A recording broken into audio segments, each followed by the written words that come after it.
Saya pernah tanya seorang customer lah kan, kenapa abang suka sangat bau perfume Arab ni? Dia pun jawab lah tanpa fikir panjang pun, senang sebab tahan lama. Saya senyum je lah.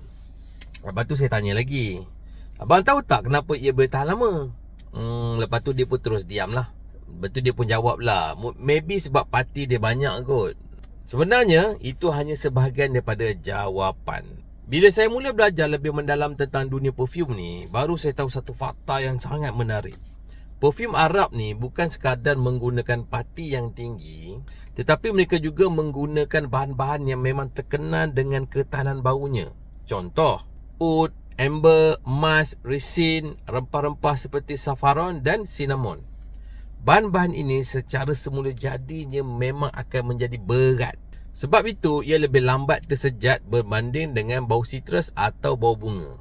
Sebagai contoh, bayangkan kita letak 2 ketul ais, 1 ketul ais besar, satu ketul kecil, satu lagi ketul besar. Yang mana akan lebih lambat cair? Sudah tentu yang besar kan? Begitu juga dengan dunia perfume. Bau yang berat ni biasanya akan kekal lebih lama pada kulit.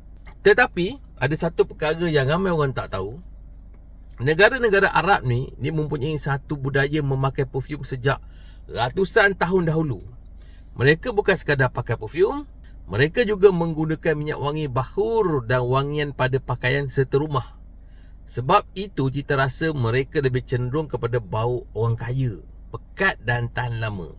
Ia bukan sekadar soal minyak wangi, ia adalah sebahagian daripada budaya. Namun, jangan fikir pula kalau tahan lama mesti lebih baik. Belum tentu. Kalau anda bekerja di pejabat bahawa dingin atau selalu jumpa pelanggan, perfume yang berat ni mungkin boleh membuatkan orang sekeliling rasa kurang selesa.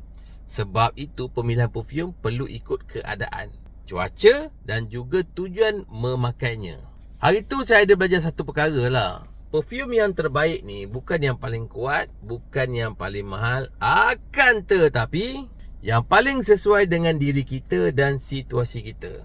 Kerana wangian yang baik bukan bertujuan untuk memenuhi satu bilik, tetapi sekadar membuat orang yang berada dekat kita akan berkata, wanginya lah awak ni.